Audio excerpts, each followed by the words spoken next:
Assalamualaikum warahmatullahi wabarakatuh.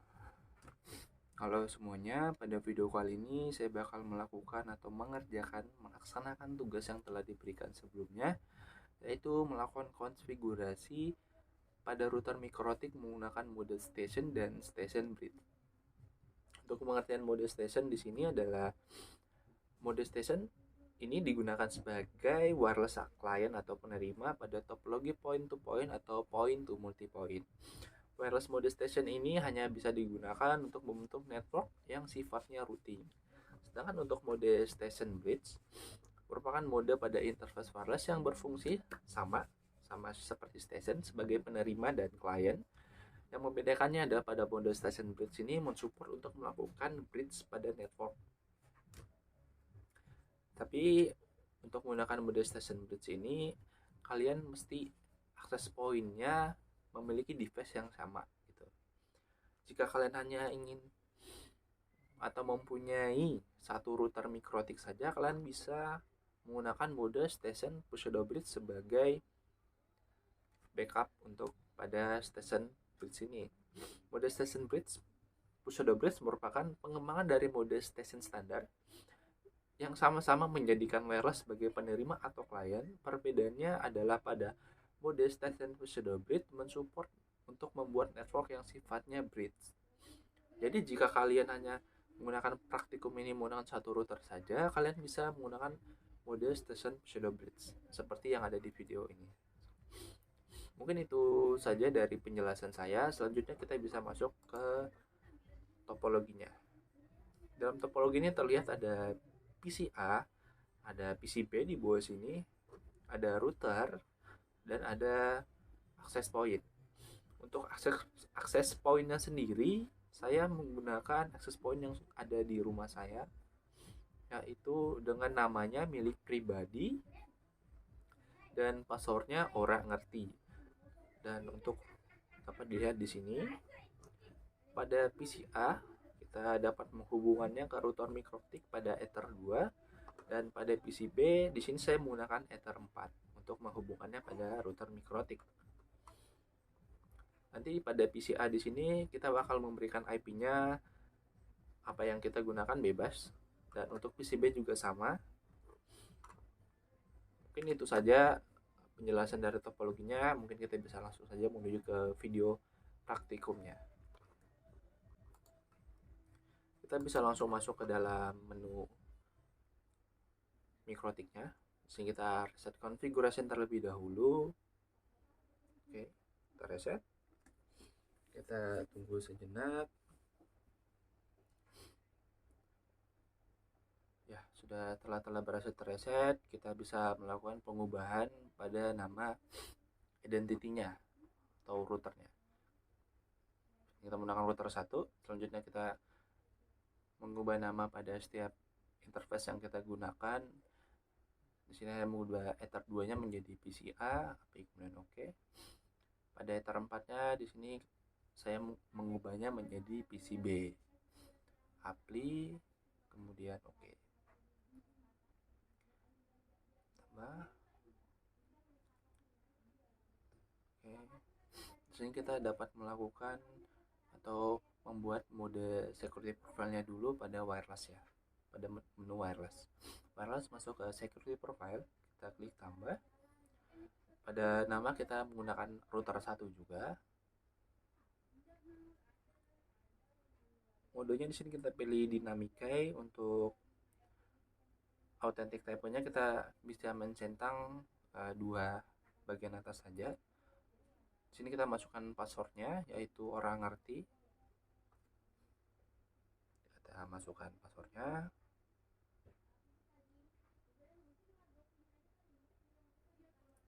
Nah, untuk manajemen protection-nya kita allow it, kita klik kemudian oke.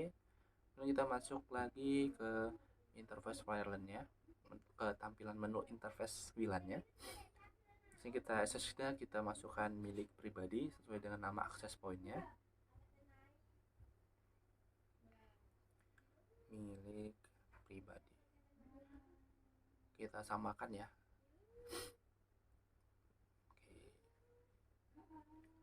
Oke, selanjutnya kita mengubah seperti profilnya menjadi router yang sudah kita buat sebelumnya.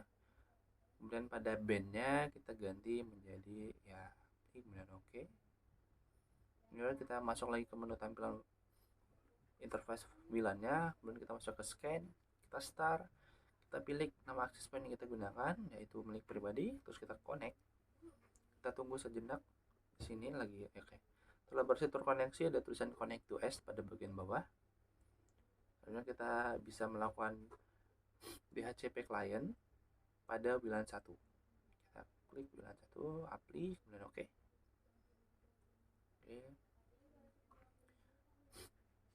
Selanjutnya kita melakukan konfigurasi IP address untuk PC A dan PC B. Jadi kita bebas menggunakan IP apa saja. Untuk saya di sini saya menggunakan IP 192.168.1.12. Slashnya /29, kalian bebas saja menggunakan slash berapapun, 29, 24. Pilih interface-nya, jangan lupa untuk PCA, apply, selesai apply, kemudian oke. Selanjutnya di sini kita melakukan langkah yang sama pada PCB juga. Kita masukkan IP-nya. Untuk networknya harus berbeda ya, untuk PCA dan PCB-nya. Sini pada PCB-nya saya menggunakan network 172.169.1.5/24 juga. Kita klik apply sini. Jangan lupa untuk interface-nya PCB, apply, kemudian oke. Setelah berhasil mendapatkan IP address-nya pada setiap internetnya atau interface. Selanjutnya DHCP server. Di sini kita masuk ke DHCP setup. Di DHCP setup ini kita menambahkan untuk Ether 2 dan Ether 4 atau PCA dan PCB. Oke. Kemudian kita masuk ke menu DNS. Pada DNS ini kami menggunakan DNS Google yaitu 8.8.8.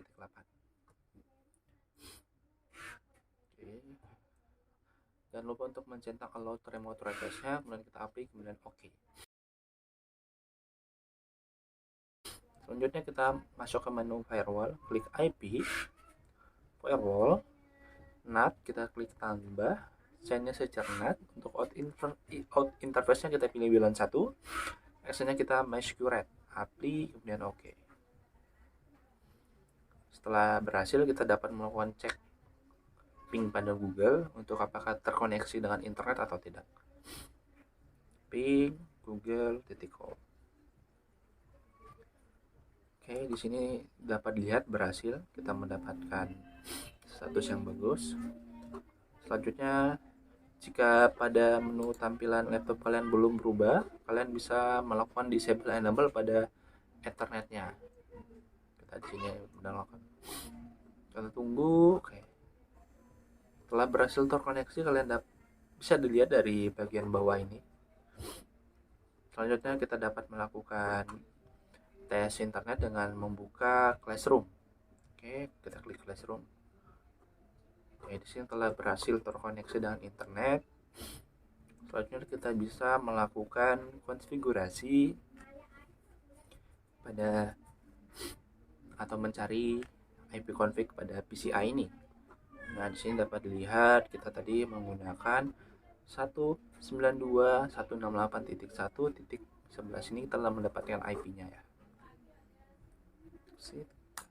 Selanjutnya kita dapat melakukan tes koneksi pada PCB dengan cara yang sama dan langkah yang sama.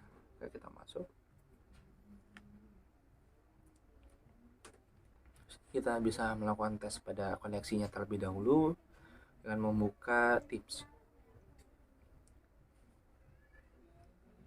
Setelah berhasil, selanjutnya kita dapat melakukan tes IP untuk mengetahui IP yang kita dapat. Masuk ke CMD, klik IP config. Sini telah berhasil bertambah, telah dapat dilihat ya. Selanjutnya kita dapat mengerjakan tugas pada mode station bridge. Tapi untuk mode station bridge ini karena saya hanya menggunakan satu router saja, sehingga saya mengakalinya atau menggantinya ke backupnya itu mode station pseudo bridge. So kita tunggu sejenak. Oke, kita berhasil masuk ke dalam menu Winbox-nya. Identity-nya kita ganti dengan yang sama sebelumnya, yaitu router 1, aplik, dan oke. Kemudian kita dapat mengubah step interface yang kita gunakan sebelumnya, itu Ether 2 dan Ether 4 dengan PCA dan PCB. Oke, kita aplik dan oke. Pada PC Ether 4-nya yaitu PCB, aplik dan oke. Jangan lupa untuk mengaktifkan mode WLAN-nya. Oke, berhasil aktif. Setelah mengaktifkan mode WLAN, kita dapat melakukan atau membuat security profile terlebih dahulu. Masuk ke menu wireless.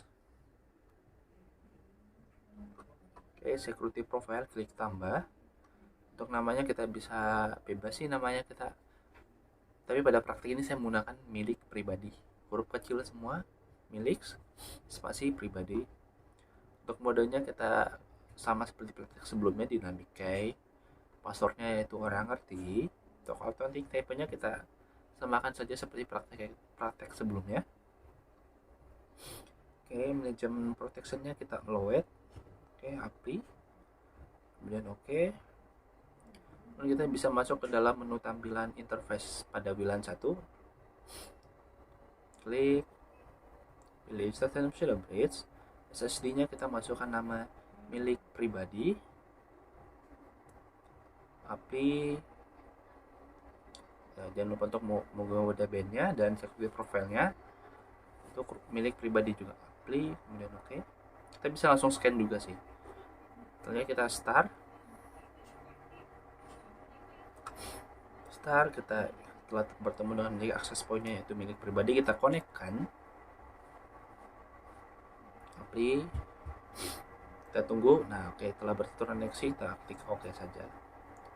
Selanjutnya kita dapat melakukan pembuatan bridge terlebih dahulu ya. Kita masuk ke bridge. Klik tambah di sini. Bridge-nya kita bisa namai bebas saja sesuai apa yang ingin kalian lakukan. Saya memberikan namanya bridge LAN, klik API, oke. Masuk ke menu port, kita tambahkan PCB, PCA, dan WLAN 1.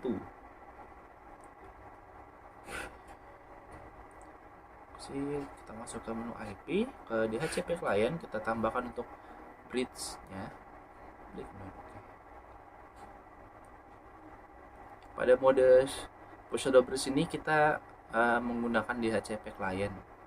Karena jika kita tidak menggunakan DHCP client, kita tidak akan terdeteksi baik dari IP ataupun internetnya. Kemudian kita dapat melakukan konfigurasi DNS-nya.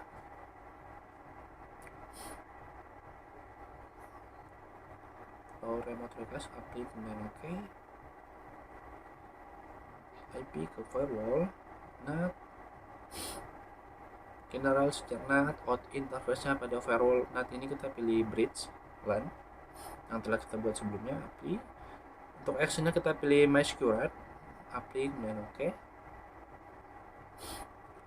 Nah, selanjutnya di sini kita dapat melakukan cek koneksi pada ping Google dengan masukkan new terminal dan nge-ping Google.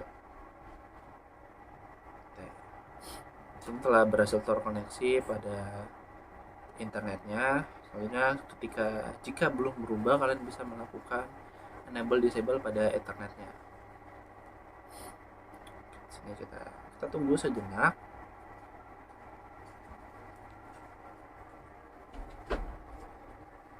Kita tunggu.